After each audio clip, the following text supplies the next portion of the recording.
광야에서 마귀에게 받으시는 세 가지 시험에 대한 그런 말씀입니다.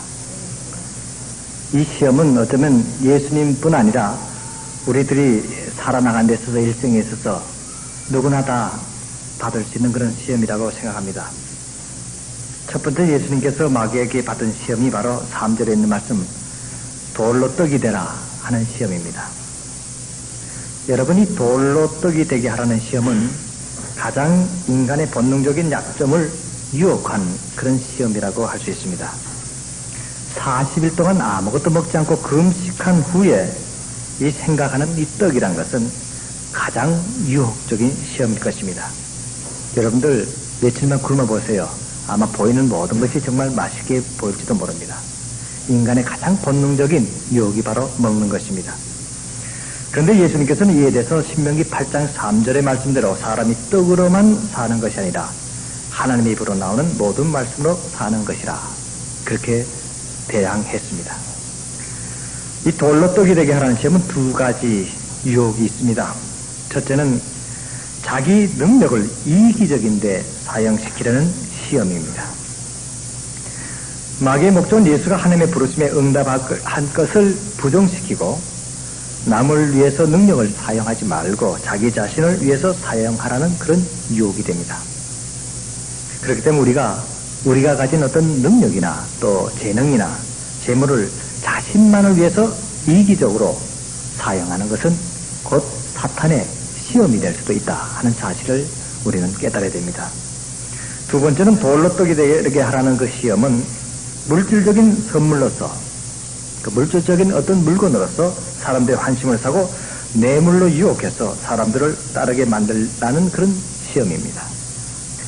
그러나 예수님께서는 우리 인간의 모든 충성심이 만약 물질적인 선물로 뇌물로 매수당하는 사람이라면 다른 곳에서 더 좋은 것을 준다고 할 때는 쉽게 배신해버린다는 사실을 아셨습니다. 여러분, 이 시험, 이 본능적인 시험은 항상 우리에게 따르고 있습니다. 또한 이러한 유혹도 우리에게 언제나 주위에서 매일매일 일어날 수도 있습니다. 물질의 유혹, 세속적인 유혹이라든가 이것이 어쩌면 우리 인생의 모순인지도 모릅니다. 여러분, 그렇다면 이것을 어떻게 하면 이길 수 있는가 하는 겁니다. 어떻게 하면 이기겠습니까? 이런 본능적 유혹, 자기 이기적인 유혹, 사탄의 시험이 여러분 왔을 때 무엇으로 이길 수 있겠습니까? 마귀 시험에 대해서, 마귀 유혹에 대해서 이길 수 있는 힘, 그것은 기도입니다. 하나님 앞에 솔직히 고백하고 제가 이런 유혹이 지금 왔습니다. 하나님 어떻게 하겠습니까? 힘 주십시오. 하나님께 맡기는 겁니다. 바로 그럴 때 마귀의 유혹을 이길 수 있는 지름길이 될 수 있다는 사실입니다.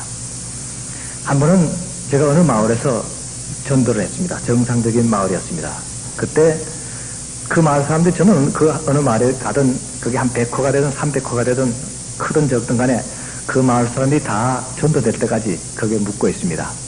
그래야지 또 다 나중에 갔다 오면 또 시험에 걸릴 수도 있고 해서 제가 그렇게 했는데, 자 됐는데 그 마을에서 잘 사는 어떤 한 분이 전혀 받아들이지 않습니다. 제일 그 잘 사는 한 10가정 중에 한 가정인데 집도 좋고 아주 잘 사는 그런 집이었는데 이 사람 전혀 받아들이지 않으려고 해요.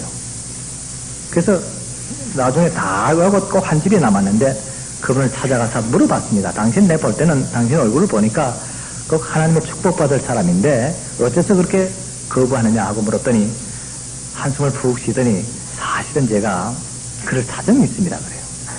그래서 뭐냐고 제가 물었더니 제가 지은 죄가 많아서 그렇습니다. 그래서 당신이 지은 죄가 아무리 많다 할지라도 하나님 앞에 솔직히 고백하고 자복하면은 하나님께서 용서해 주신다고 그랬지 않느냐 하고 물었더니 그분 하는 말에 이것은 도저히 용서받을 수 없는 죄입니다. 도저히 용서받을 수 없기 때문에 내가 어쩔 수 없어서 내가 정말 사실은 나도 진작 믿고 싶은 마음이 있었지만은 그렇게 할 수 없습니다. 그래서 제가 물었습니다. 그럼 그 죄가 뭔지 하나님께도 말 못할 사정이라면 그럼 나한테는 좀 할 수 있겠냐 했더니 제가 그걸 말을 못합니다. 만약 그 말을 하게 되면 저는 이 땅에서 다시 말해서 이 마을에서 매장당하고 저는 맞아 죽을지도 모릅니다 그래요. 그래서 첫날은 그렇게 하고 나왔습니다. 그럼 마음대로 하시오. 그러면 그렇게 평생 동안 그 가슴에 혼자 품고 있다가 고민하다가 죽는 거 하고 딱 풀어제치고 깨끗하게 회개하고 죽는 차이가 있을 테니까 똑같이 죽더라도 하나는 혼자만 고민하다 죽는 거 하고 자복하고 회개하고 맞아 죽는 거 하고 어느 것이 좋겠는지 한번 잘 생각해 보라고 그렇게 왔습니다. 그랬더니 며칠 있더니 저를 찾아왔어요. 제가 고백하겠습니다 그래요. 그래서 얘기를 하는데 이분에게는 딸이 6이 있었습니다. 근데 집안이 궁하니까 그 딸들을 상에다가 팔았습니다. 근데 제일 첫째 딸이 14살 때 팔았어요. 그게 돈이 꽤 들어왔습니다. 그게 뭐 들어왔자 여기 돈은 몇 푼 안 되는 작은 돈입니다. 그 재밌거든요. 그 돈 팔아갖고 집도 새로 짓고 이렇게 하니까 살 것 같거든요. 그 아들도 있고 또 식구가 여럿 있는데 한번 그 맛을 들으니까 두 번째 딸 또 팔았어요. 몰래 이제 그 동네 사람들한테는 외갓집에 갔다 그렇게 하고 두 번째 딸을 팔았습니다. 그것도 재밌거든요. 또 셋째 딸을 팔았습니다. 이렇게 해서 나중에 알고 보니까 그렇게 해서 4딸을 팔았는데 딸 6 중에서 2 남기고 어리니까 해마다 하나씩 파는 거예요. 그 동네 사람들은 외갓집이 잘 사니까 아마 애들 걷어주는 모양이다. 그래서 시집 보내주는 모양이다 하고 이제 그렇게 생각하고 있었답니다. 4을 팔고 났습니다. 그러니까 집도 새로 짓고 그 동네에서 아주 부자 중에 하나가 됐습니다. 전혀 양심의 가책을 모르고 살았습니다. 또 딸들도 여기서 고생하는 것보다는 팔려가면 큰 도시 가면 호감해서 살지 않겠나 해서 좋다고 또 갔습니다. 근데 여러분 그 딸들이 팔려서 들어갔겠습니까? 정말 인생에 그 딸은 좀 죽은 것 같은 그러한 인생을 맞이했을지도 모릅니다. 이 사람이 지금까지는 그 팔아놓고 아무런 가책 없이 있었는데 이 복음이 들어가니까 양심의 가책이 생기는 겁니다. 참 이 복음의 역사 묘하죠. 어떤 사람에게는 기쁨이요 생명이요 천국이 되지만 어떤 사람에게는 죽음이요 멸망의 순수로 다가오고 있다는 사실입니다. 자기가 괴로운 겁니다. 그러니까 자기는 그런 거 안 믿는다. 나는 공산주의 사상을 그대로 신봉하겠다는 식으로 그렇게 뻗대고 나왔던 겁니다.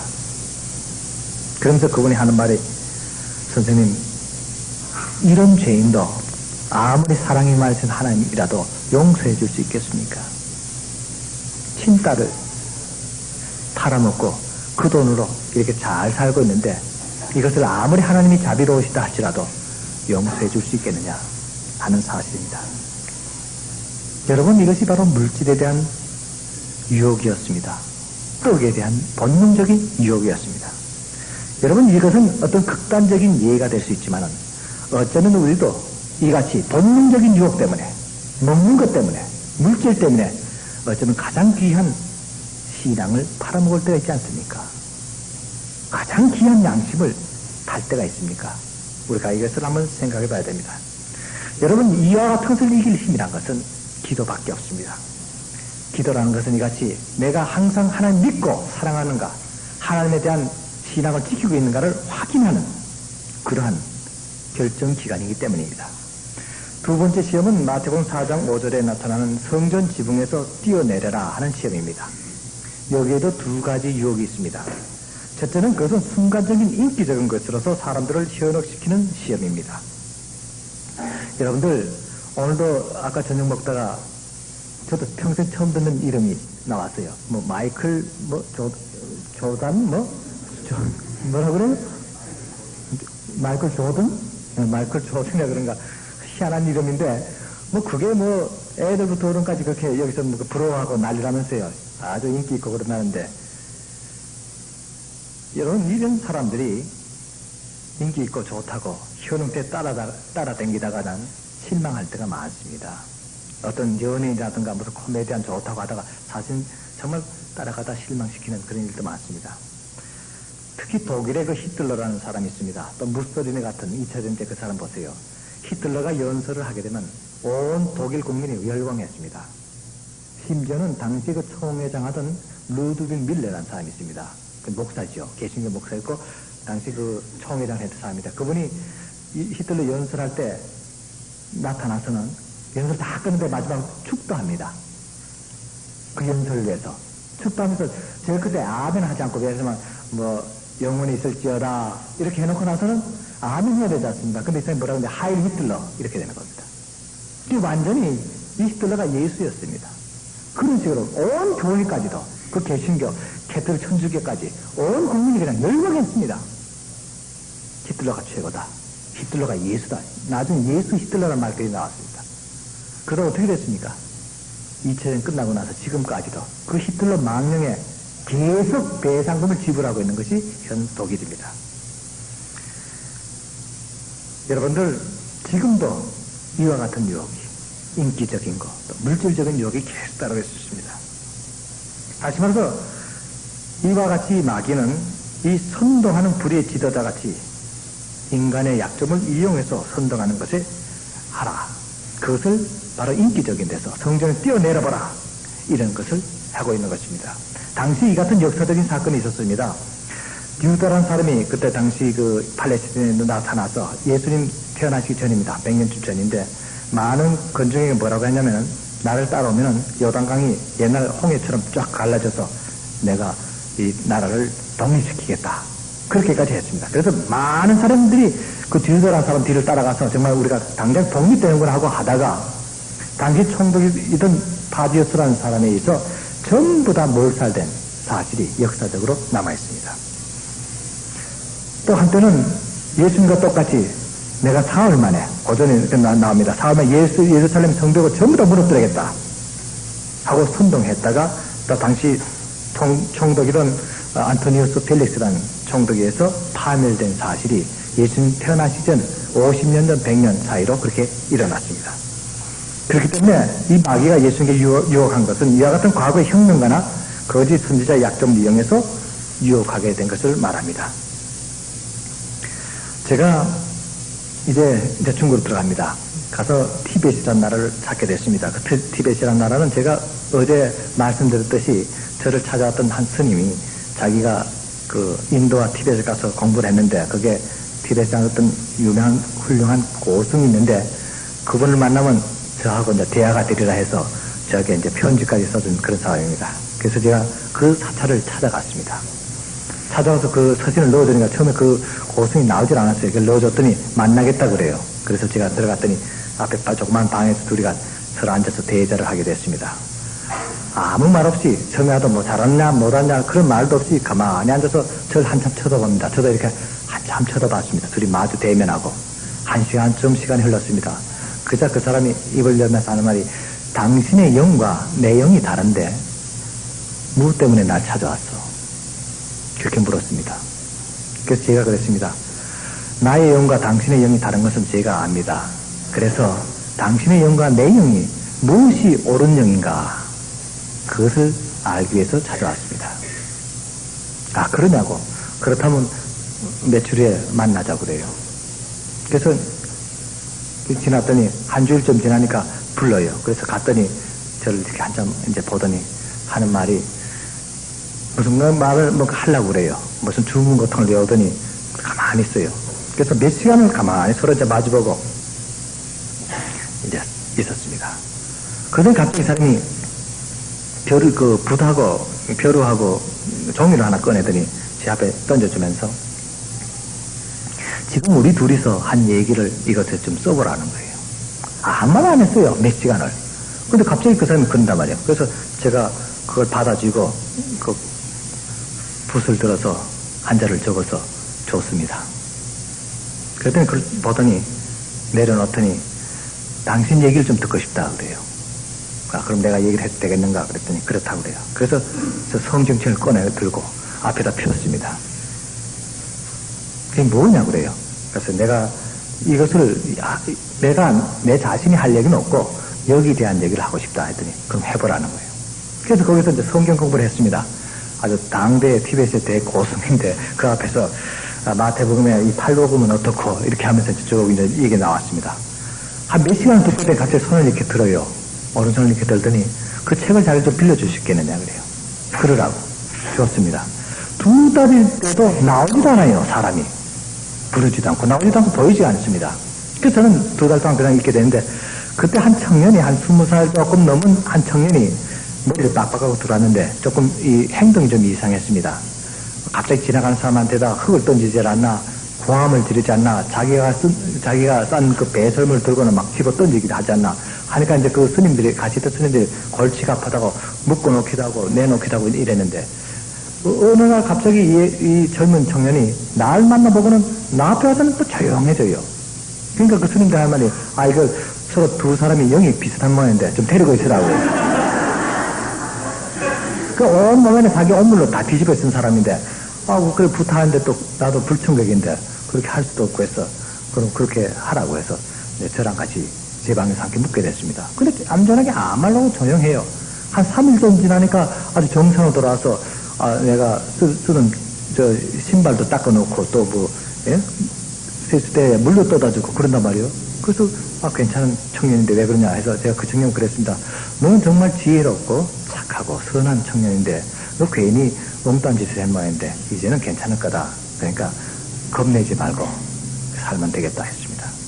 그러니까 한 주쯤 지나니까 이 사람이 괜찮다 보니까 그 다음 스님이 와서 하는 말이, 아마 당신의 영이 아마 우리 영보다 좀 더 강하기 때문에 이 청년을 건쳐준 것 같으니까 당신 마음대로 하라고 그래요. 그래서 그럼 내보냅시다 하라고 했더니 이 청년이 안 가려고 그래요. 한 주만 더 있다 간다고. 그럼 그러라고. 한 줄 더 있다가 이 청년이 가면서 하는 말이, 선생님 만약 여기서 떠나시면 저희 집에 한 번만 꼭 들려달라고 주소를 이렇게 적어주고 가요. 그래서 그러자고 내가 기회 있으면 가겠다고 해서 떠났습니다. 그러고 나니까 한 2달 지났는데 이때 그 스님이 저를 불렀습니다. 가니까 그 성경철 제 앞에 이렇게 턱 놓으면서 하는 말이 깜짝 놀랄 말을 했습니다. 이렇게 바른 진리를 왜 이제 가져왔어? 이 사원의 선제가 2000년이 넘는데 이것이 이렇게 바른 진리를 갖다가 왜 아무도 이곳에 와서 그냥 던져라도 주지 않고 한마디 말도 하지 않았어. 기가 막힌 말 아닙니까, 여러분? 여러분, 이런 말 할 때 뭐라고 대답해야 됩니까? 근데 성경적이고 불교적으로 딱 맞는 말이 뭐겠습니까? 이게 지혜거든. 그 사람한테 아이고 미안합니다 늦게 와서, 이게 말이 안 되거든. 그렇잖아요. 응? 참는 자가 복이 있나니 그것도 말이 안 되잖아요. 꼭 참고 있다가 올 때까지 기다려라, 그것도 안 되고, 뭔가 이 사람도 공감될 그 말이 있어야 되지 않습니까? 하루가 천년이요 천년이 하루라다. 어때요? 가장 불교적이고 가장 기독교적인 말 아닙니까? 여러분, 이게 지혜거든요. 사람이 똑같은 말인데도 우물우물 하지 말고 이렇게 그 말 하자마자 턱 이렇게 나와야 되는 거라, 그 사람이. 그래서 그 사람이 척 이야기할 때 제가 숨도 쉬지 않고 하루가 천년이요 천년이 하루로다. 그러니까 그분이 무릎을 탁 치면서 고맙다고 절을 하면서 선물 하나 줍니다. 이만한 곽에다 담은 꺼내보니까 피리 같아요. 때가 새까맣게 묻어있어요. 그래서 툴툴 털고 한번 불어보라고 그래요. 이 불어보니까 소리가 참 신비한 소리가 났어요. 그게 무슨 피리인지 압니까? 자기 스승이 죽을 때 남겨준 이 다리뼈로 만든 뼈피리였습니다. 이 티베트에서는 장례식이 우리하고 다릅니다. 사람이 죽으면은 그 친족들이랑 그걸 메고 올라갑니다. 그래서 그 피를 이렇게 불면은 새들이랑 별짐승이 몰려옵니다. 그 뼈피를 불고. 그럼 올라가서는 시체를 눕혀놓고 다 벗기고는 이 발바닥부터 칼과 끌로 다 오려냅니다. 다 갉아냅니다. 살을 다 뜯어냅니다. 그래서 주먹밥처럼 이렇게 만들어갖고는 새에게 던져줍니다. 그러니까 모든 살을, 그러니까 얼굴 살까지 다 깨끗이 닦아냅니다. 아마 자연 환경이 더 좋을 것 같아요. 그러면 화장한다든가 매장하는 것보다 훨씬 낫죠. 그래서 다 돌려주고는 제일 뼈 중에서 제일 든든한 뼈가 이 다리뼈입니다. 이 다리. 예.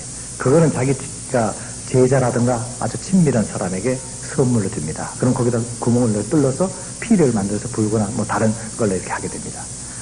그 피리는 100년 전에 사셨던 자기 스승, 이분이 6살 때 그 입적을 했습니다. 6살 때 그게 이제 입문을 해서 사는데, 그 스승이 죽으면서 자기한테 줬던 그 피리, 그러니까 100년 전 사람의, 100년이 더 넘은 사람의 그 피리인데, 자기가 근 60년 이상을 갖고 있다가 얼마나 고마우면 그걸 줬겠습니까? 여러분, 전도 잘하면 이렇게 뼈피리도 얻게 됩니다. 너무 부담 없이 받게 됩니다. 그것만 좀 받은 게 아닙니다. 그분이 그때 70이 됐으니까 하는 말이에요. 나도 얼마 있으면 죽을 텐데 죽게 되면은 자기 다리뼈 하나를 가지라고. 지금 미래의 피대까지 또 얻게 되는 겁니다. 그래서 몇 년 전에 갔더니 아직 세상 안 떠났었어요. 그래서 제가 그냥 서로 즐겁게 제의만 하고 왔습니다만, 여러분 그렇습니다. 하나님의 진실된 복음, 하나님 나라에 정말 보석 같은 복음을 전하는데 그 받는 상급이 뼈피일 뿐이겠습니까? 하늘나라에는 더 많은 상급이 기다리고 있다는 사실을 아셔야 됩니다. 그러니까 이제 뭐 일 다 끝났죠, 저는. 그래서 이제 내려오게 됐습니다. 내려와서 이제 기차를 타고 내려오다가 갑자기 그 젊은 청년이 준 그 쪽지가 생각나서 주소를 바꿔다서 펴보니까 거기서 이제 하루쯤 기차를 타고만 있는 그런 마을이었습니다. 그래서 타고 내려왔습니다. 내려서 그 집을 찾아서 이제 주소를 따라서 이렇게 가보니까 세상에 아주 어마어마한 큰 집이었습니다. 앞에는 군인들이 이렇게 지키고 있어요. 내가 이거 뭐 잘못 왔나 하고 그래도 주소가 맞길래 그 앞에 가서 물어봤습니다. 초소에 가서 물었더니 그 집 맞다 그래요. 이 사람을 아는 가 했더니 그 집 아들이라 그래요. 그래서 들어갔더니 막 반가이 맞이하고 그 아버지 되는 부모들이 나와서 이제 반가이 맞이합니다. 그래서 그 부모가 이제 그 지역이 아주 실력자였습니다. 그래서 저보고 뭐 하는 사람이라고 그래서 제가 목사라고 기독교 목사인데 복음 전하는 사람이라고 했더니 그 사람이 갑자기 눈이 뚱그레지면 하는 말이 나는 못 들은 걸로 할 테니까 당신 딴 데 갔으면 절대 이런 말 하지 말라고 그래요. 그래서 내가 그럴 줄 알고 얘기했노라고 당신은 비밀을 지켜줄 줄 알고 그랬노라고 웃었더니 자기도 웃어요. 그래서 대접을 잘 받았습니다.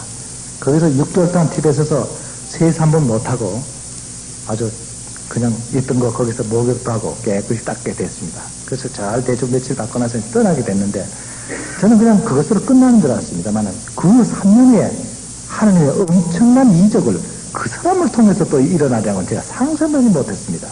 그것은 지금 얘기하지만 3년 후에 이제 얘기가 됩니다. 그래서 다시 기차를 타고 이제 올라오는데 한 하루쯤 왔나 했는데 이제 사람들이 중간에 여기 서니까 이제 밖에 들어가는데 한 노인이 제 앞에 앉았습니다. 그래서 한 10시간쯤 그냥 가다 전 모르고 제가 가지고 있는 이제 독일어 성경을 이제 읽으면서 이렇게 보고 있는데 한 저녁낮쯤 됐는데 갑자기 노인의 입에서 놀랄만한 소리가 나왔습니다. 세상에 그런 말 전 처음 들어봤어요. 그 중국 땅에서 그 오지에서 Das Heilige Schrift darf ich mal sehen. 독일어가 툭 튀어나온 겁니다. 그러니까 그 성경이 하일리게 슈리프트라고 독일말로 그렇게 써인 금박지에 이렇게 써인 그 가죽 떡궁에 써있는데 그걸 그 사람이 읽으면서 이걸 나 좀 한번 만져봐도 되겠느냐 하는 그런 얘기였습니다. 얼마나 놀란지 그냥 얼렁뚱땅 좋습니다. 만져보라고 줬더니 그분이 그걸 쥐더니 갑자기 눈물이 걸성걸성해지면서 제가 이거 50년 만에 만나는 겁니다. 그분이 1940년대 상해대학 학생이었습니다. 그때 항상 공산당이 아직 그 천하를 통일하기 전이었는데 그때 자기가 그 주울레 밑에서 그때 이제 신복으로 일하면서 학생연맹을 주도했답니다.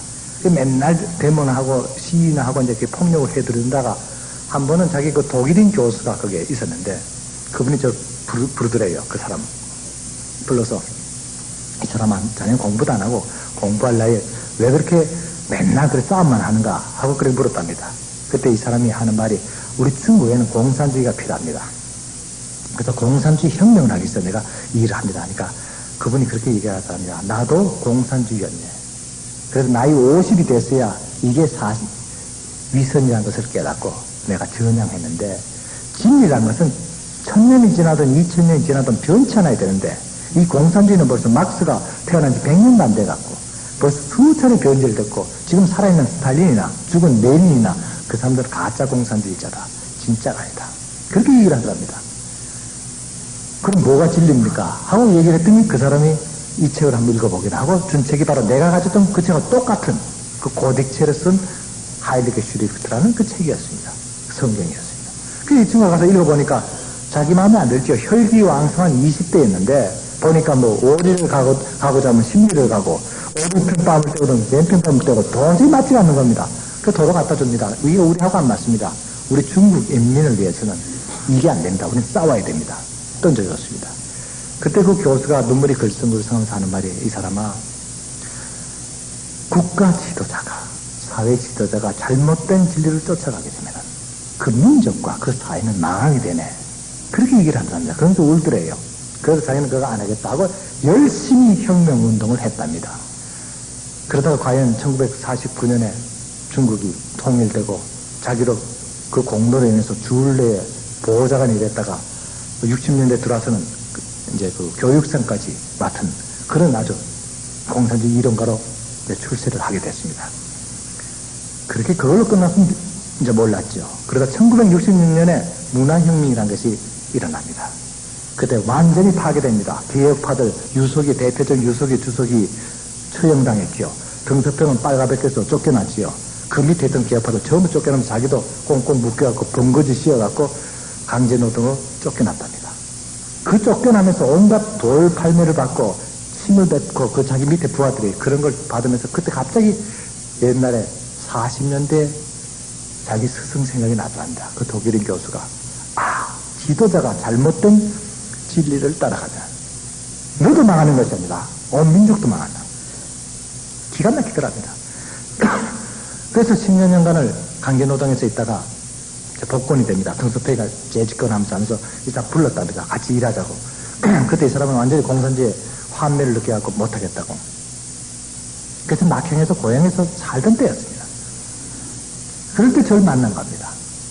그래서 자기 집이 가까우니까 이 사람이 하는 말이 선생님 우리 집에 좀 며칠 유하시면 안 되겠냐고. 제가 좀 의논 드렸게 됐다고. 그래요. 그러자고. 사실 저도 뭐 갈 데는 많지만은 오라는 데가 없었지요. 그러니까 어디를 가야 될지. 이제 그래서 뭐 아무데나 오라는 데는 서슴지 않고 갔습니다. 이제 들어가니까 자기 집에 들어서자마자 갑자기 무릎을 고개를 이렇게 숙이죠. 두 손을 이렇게 먹더니 선생님 제게 글 좀 가르쳐 주시오. 그런다고. 아니 당신은 독일어도 이렇게 잘하고 상위대 총장까지 하는 학자인데 뭐 나한테 배울 게 뭐 있냐니까 그것이 다 허사입니다. 제가 50년을 허살합니다. 내가 지금 나이 70인데 50년 헛살았습니다. 나를 지금 20살 난 학생으로 보시고 그렇게 가르쳐 주시오. 그럽니다. 왜? 50년 완전히 헛살았다는 겁니다. 공산주의 운동하면서. 그러니까 그걸 빼버리고 날 머리 하얀 20살 학생으로 봐주시오. 제가 선생님을 모시겠습니다. 그래서 그날부터 그 집에서 유하면서 여러 달을 거의 한 반년 가까이 유하면서 나는 그분에게 성경 가르쳐주고 그분 제게 또 중국어, 아주 정확한 중국어를 이제 배우게 됐습니다. 그래서 그 참 아주 좋은 조건이 됐죠. 이 사람이 복음을 받아들이면 놀라운 역사가 일어난다. 여러분, 진심으로 복음을 받아들이면 사람이 변화됩니다. 그 변화가 뭔지 압니까? 전도하고 싶은 마음이 생기는 겁니다. 그런 말씀을 전혀 잠깐 못 하겠다는 겁니다. 이 갑자기 이놈이네. 그래갖고는 그 집에다가 아주 넓은 뜰인데 거기다가 지붕만 대충 이렇게 해놓고는 그 동네가 한 800호 정도 이상 된 동네인데 한 2,000명 인구가 2,000여 명이 됐습니다. 거기에서 청년들이 20대, 30대 아주 청년들 한 400명 가량이 됐습니다. 그러니까 그분 하는 말이 노인들은 빼놓고 우선 젊은 사람부터 변화시켜 놓으면은 어른들 자연히 따라올 거라고. 20대, 30대. 그래서 그 학생들 다, 학생이 아니죠. 청년들을 불러다가 거기서 이제 매일 저녁 야간 성경학교를 시작한 겁니다. 사실은. 근데 나한테 배우면 당장 그날저녁 낮에는 나하고 공부하고 밤에는 그 학생들하고 공부를 시작한 겁니다. 여러분 한 달, 두 달, 세 달 전에 놀란 역사가 벌어집니다. 중국 사람은 술을 잘 먹습니다. 담배를 지독하게 피웁니다. 자, 술 먹고 담배 피우게 되면 뭐합니까? 노름하게 됩니다. 맞잖아요. 노름하거나 뭐합니까? 이런니 딴니 하면서 싸우게 됩니다. 그러니까 매일 난장판이에요. 특히 이제 그 겨울 되면 일을 안 하게 되면 뭐 이건 뭐 난리입니다. 그런데 공부를 하고 나니까 술이 끊어지죠. 담배가 끊어지죠. 술 팔려는 사람이 이상한 건 동네가 돼버렸다는 겁니다. 이 술을 안 먹으니까. 그러니까 그 소문이 지역 당위까지 났습니다. 저 동네 좀 이상해졌다 이렇게 된 거예요. 찾으러 왔습니다. 그러니까 저녁마다 뭐 공부를 하거든. 근데 그 앞에다 이제 뭐라고 써놓으면 진리학사라고 이렇게 딱 써붙여 있어요. 그러니까 진리라는 것은 뭐 대통령 사회주의니까 정말 이건 모범적인 마을이라고 표창해야 되겠다고 이제 갔습니다. 그 사람들이. 근데 허가가 났죠. 진리학사 허가가 나서 저녁에는 이제 참 배우게 되는데 이 청년들이 달라지니까 예의가 생겨야 됩니다. 그렇지 않습니까? 어른에게 공짜인데 이 공산주의라는 어른 아이 없는 것이 공산주의입니다. 그래서 아무나 보고 동무라고 그러지 않습니까? 위아래가 없어요. 그런데 이 하나님 복음 받아들이니까 부모를 공경하게 됩니다. 어른들에게 공손하게 된 겁니다. 아이들에게는 엄하게 교육이 된 겁니다. 동네가 확 달라졌어요. 전에는 당에서 이 다리 부서졌으면 당에서 만들어주기를 기다렸습니다. 이제는 자기들 스스로 합니다. 그 당에서 하면 좋거든요. 전에 맨날 투정하더니 이제 자기들 알아서 뭘 다 하니까 정말 모범적인 마을이라 그래서 표창까지 받았어요. 예수 믿고 또 당에서 표창 받는 거 처음 봤지요. 그러고 있는데 한 번은 제가 그 마을을 이렇게 이제 하던데 어느 날 가만히 보니까 그 사람들이 변화는 되면서도 뭔가가 그래도 아직도 만족지 못한 그런 자세였습니다. 그러나 어느 날 한 아이가 8살 먹은 아이가 절도죄로 인민재판에 불려왔습니다. 거기는 이제 동네 마을 규율이 있습니다. 그래서 예를 들어 동네에서 저지른 절도라든가 그런 사건들은 뭐 경찰서까지 가지 않고 거기서 이제 원로들이 모여서 그 촌장하고 이런 사람들이 모여서 의논해서 죄다 하면 이제 그 처벌을 그렇게 합니다. 이게 인민재판이죠. 소위 말하는 것이. 그런데 그 재판이 유죄로 판정이 되면은 그 나이만큼 두들겨 팹니다.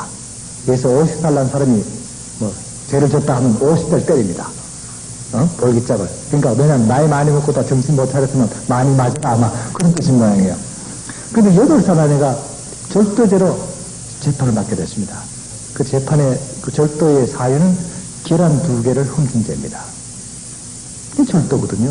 도둑질은 도둑질이니까. 그럼 얘가 8달을 이 긴 몽둥이로 이제 맞아야 되는데. 그럼 저도 이제 명예촌장 자격으로 참석했습니다. 왜냐니까 제가 촌장의 선생이니까. 명예촌장이 됐어요. 그래서 참석해서 보니까, 법입니다. 뭐 그렇게 하자고. 그런단 말이에요. 그래서 내가 좀 한마디 해도 되겠는가 하고 했더니 하라고 그래요. 그래서 법이란 것은 사람을 죽이는 것이 아니고 사람을 살리는 것이다. 만약 법으로 해서 사람을 다 죽이게 되면 나중에 법 지킬 사람이 아무도 없지 않는가. 그 가만 들어보면 그 말이 옳거든요. 그렇다고. 그러니까 사람을 살리는 거다. 이게 전제로 생각하고 한번 얘기해보자고 했어요. 내가 한번 다시 이야기하고 대화를 좀 나눠보겠다 그랬습니다. 그 아이 보고 그랬습니다. 얘야, 너 계란 2개를 훔쳐 뭐 했냐? 그러니까 그 아이가 한 말이, 예, 배가 고파서 먹었습니다. 그래 저녁 때였습니다. 그러면 너 점심 먹었냐? 안 먹었습니다. 아침은 안 먹었습니다. 어제 저녁은 아무 말 못해요. 어제 점심은 아무 말 못합니다. 애가 이틀 굶고 나니까 지나가다가 계란알 유치에서 난 걸 보고는 그냥 먹은 겁니다. 그 말 들으니까 제가 할 말이 딱 이래졌습니다. 그래서 그 사람들 보고 그랬습니다. 자, 어떤 단체에서, 어떤 사회단체에서 무슨 문제가 생기면은 그 책임은 누가 지느냐 하고 물었더니 단체장이 집니다. 그래서 이 마을에서 무슨 일이 생겼을 때 그 책임은 누구냐 했더니 촌장입니다. 그렇지. 그래도 이거 촌장보다 더 높은 사람 누구냐 하니까 선생님입니다. 그 명예촌장이니까. 항상 명예자부터는 더 높아요, 그건.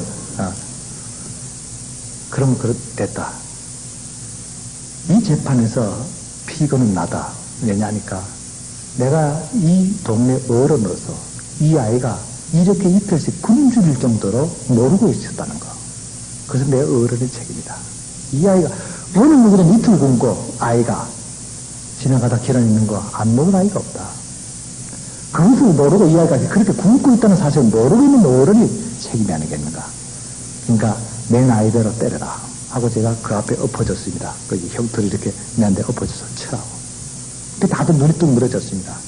그러자 갑자기 그 엄마가 튀어나오면서 울면서 얘기를 합니다. 아닙니다. 제가 반일을 하느라고 며칠 일을 하다가 너무 바빠서 이 아이에게 밥을 못 해줬습니다. 제 책임입니다. 하고 나왔습니다. 그때서야 그 남편 되는 그 아버지가 엉엉 울면서 앞에 나서 꿇어앉으면서 그게 아닙니다. 제 잘못입니다. 사실은 제가 노름병을 못 고쳐서 이웃마을에가 그 마을에서 노름이 없어졌으니까 이웃마을에서 노름하다가 나중에 쌀까지 뭐까지 다 갖다 팔고 그렇게 했던 겁니다. 저를 때려주시오. 그러니까 이웃집에 있는 사람이 그런 줄도 모르고 있는 우리가 잘못입니다. 이웃에서 그렇게 불행한 일이 벌어진 걸 제가 몰랐으니 우리가 책임입니다. 여러분, 하나님 나라의 법은 이것입니다. 사람을 살리는 법입니다. 뭔지 압니까? 사랑입니다. 여러분, 사랑하면 그 어떤 더러운 사람도 더럽지 않습니다. 어떤 허물도 아름답게 가려질 수 있는 것이 사랑입니다.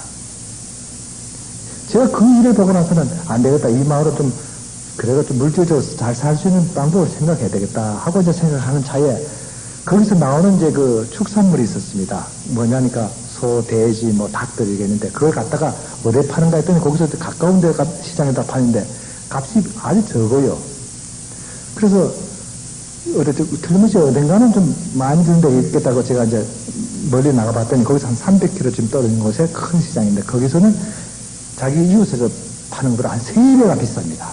그렇다면 그걸 갖다가 팔면 되지 않겠냐 했더니 그걸 갖다가 다 죽을 거라는 거야. 300km를 달리가 그죠? 데려가면 뭐 어떻게 하는데 했더니 그걸 소들을 다 걸어서 가면 300km 가면 다 죽지. 그러지만 뭐 추럽게 실어갖고 그거 갖다 주면 금방 몇 시간을 갈 거 아니냐. 그 생각 못 하는 거예요, 사람들은. 그냥 인문비를 가까이서 팔고 하면 이제 들어왔다는 거예요. 그 제대로 공산주의도 모르는 사람이에요. 진짜 공산주의도 모아서 이렇게 해야 되는데 다 지금 갖다 팔고 이렇게 하니까 안 된 거예요. 그래서 당장 큰 추록을 2대를 빌려갖고 1차적으로 모아서 돼지, 소랑 모아서 이제 싣고는 이제 팔러 가게 된 겁니다.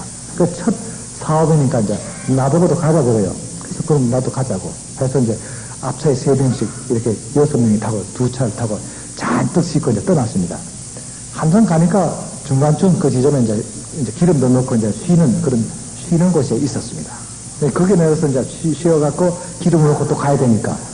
그러고 있는데 갑자기 어깨가 쪄버리고 힘이 센 듯한 청년들 몇치가 이렇게 쑥 오더니, 이거 뭐 하려는 거냐 그랬어. 이 물건은 제가 우리들이 갖고 가서 저 시장에서 팔 거라 그랬더니, 요만한 쪽지를 넣으면서 이 상점에 갖다 팔라고 그래요. 그럼 값만 맞으면 팔죠. 하고 이제 들고 왔습니다. 그 시장에 갔더니 굉장히 큰 시장인데, 이제 가서 이제 사업을 하려면, 물건을 팔려면 제일 많이 주는 데 팔고, 그렇잖아요? 그리고 살 때는 제일 싼 데서 사야 되잖아요. 그 기본만 하면 되니까, 찾다 보니까 어디가 제일 많이 주길래 거기서 팔았습니다. 그 사람 주라는 데는 보니까 값을 싸게 주려고요. 그래서 안 팔고 제일 많이 준 데 파니까 이 중국에는 수표거리가 없습니다. 그러니까 전부 현찰로 돈을 받으니까 큰 자루에 두 자루가 꽉 찼습니다. 이 동네 사람도 처음 보는 돈이니까 야 하고 이제 그걸 들고 이제 앞에다 싣고는 이제 뒤에서는 이제 그 호위하면서 이제 두 대가 빈 차로 이제 가면서 휴게소 가서 저녁도 좀 잘 먹고 기름 넣고 들어가야 되겠다 하고 떡 도착하니까 웬걸 한 20명 되는 아주 이런 막 우락부락하게 생긴 떡빙 둘러섭니다. 그래서 나는 뒤차 타고 있었는데 뭐 옥신각신해요. 그래서 먹으러 가니까 이분들이 돈을 내라는 거래요. 통행세를. 중국은 두 가지 세력이 있습니다. 하나 공식적인 세력하고 비공식적인 세력이 있어요. 이제 비공식 세력한테 걸린 겁니다. 그러니까 뭐, 안 된다 그러고 이제 난리 났죠. 자기들이 알지 않습니까? 공동해서 이제 물어왔는데 그걸 뭐 떼줄 수 없고 다투는데 제가 가서 뭐 때문에 그럽니까? 하니까 그 두목 되는 사람이 이제 앞에 나왔어요. 우리가 돈이 필요해서 달라고 그런다 그래서 그 돈을 뭐한테 쓰시려고 그렇게 필요합니까? 그러니까 내 좋은 일에 쓰려고 그러니까 내놓으라고 그래요. 그래서 제가 그랬죠. 그래, 내가 보는 성경책에는 누가 부탁은 거절하지 말라 했으니까 뭐 드려야지요. 그래서 돈 가져오라고. 그 두 자리 몽땅 다 줬습니다. 다 가지라고. 그래서 줄 바야 다 주지. 그걸 뭐 어떻게 계산해서 줄 수가 없잖아요. 나도 계산도 못하고 그만 하는 돈은 뭐 세할 수 없고 다 가져가라고. 그러니까 같이 왔던 이 사람들은 깜짝 놀란 거죠. 그걸 깎아서 조금 줘야지. 그걸 다 주는 법이 어디냐 이거죠. 저분은 지인은 있는데 저 장사는 못하는 분이다. 이제 그러니까 우리 내 제자인 첫 번째 제자인 그분도 그 노학이라는 분인데 그분도 아주 막 얼굴이 새카매진 거예요. 가면 이제 맞아 죽었다 싶었지. 이제 동네 사람들한테 돈 다 뺏기고 온다면 그걸 가자고. 편안하잖아요. 만약 그러다가 싸우면 누구 다칠 수도 있고 무슨 사람 편안하게 해야 되는 거니까 돈 다 준다고 그 사람이 우리 시비 걸 리가 없지 않습니까? 그 탔죠. 한 30분쯤 오는데 집차 두 대가 쏘고도 꽉 서요 앞에다가. 그 내리니까 그 두목하고 그 사람들이야. 그래서 왜 하냐니까 돈보다 도로 내놔요. 그래서 왜 이 도로를 가져왔냐 했더니 아무래도 예감이 이상해서 내가 못 받겠다.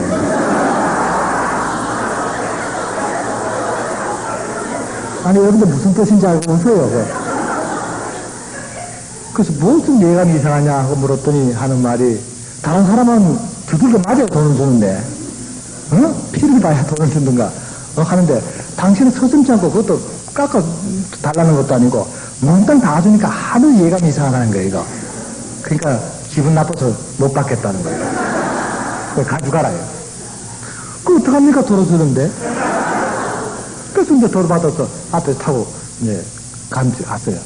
한 얼마쯤 가는데 갑자기 앞차가 꽉 서요. 막 뛰어내리는 거예요. 지금 무슨 일 났나고 내렸더니 선생님 큰일 났습니다. 왜? 돈이 더 왔습니다. 우리 전보다 더 많이 들었어. 그러니까 한 사람 있다가 이거 저놈들이 우리를 이거 핑계 삼아서 잡아서 두들겨 패고 이 차까지 뺏으려는 거 아닌지 모른다고 이거 어떡하지 하고 안절부절해요. 그래 어떡하지? 이거 더 갖다 줍시다 그래요. 그 많은 돈 남은 돈 더 줘야 된다고 해서 그렇지 남의 거 가져오면 안 되지. 우리 것만 가져와야지. 그건 옳은 말이다. 그럼 돌아가자 그랬어요. 돌아오면 그리 왔습니다. 또 1시간 걸어요. 오니까 그 사람들이 왜 왔냐 그래요.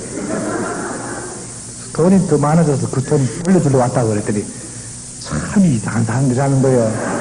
응? 남은 억지로 좀 뺏어가는 판인데 그 있으면 그냥 가도 되는데 그걸 왜 그랬냐 그러는 거예요. 그래서 그 두목이 뭐라고 하는지 압니까? 제가 선생을 보니까 아무래도 내가 그 돈 갖고 있는 것보다는 제 며칠간 버는 건데 선생께서 그 돈을 쓰시면은 훨씬 더 유익할 것 같아서 평생 처음 하면 사람 노릇 해보려고 합니다. 그냥 가져가시오 이런단 말이에요. 그거 어떡합니까? 자꾸 가져가라니까. 들고 왔습니다. 그리고 집에 오니까 온 동네 사람 난리가 났지요. 앞으로 소 팔고 돼지 팔 때 선생님 갑시다. 이건 판 돈보다 이게 들어오는 돈이 더 많다는 거죠.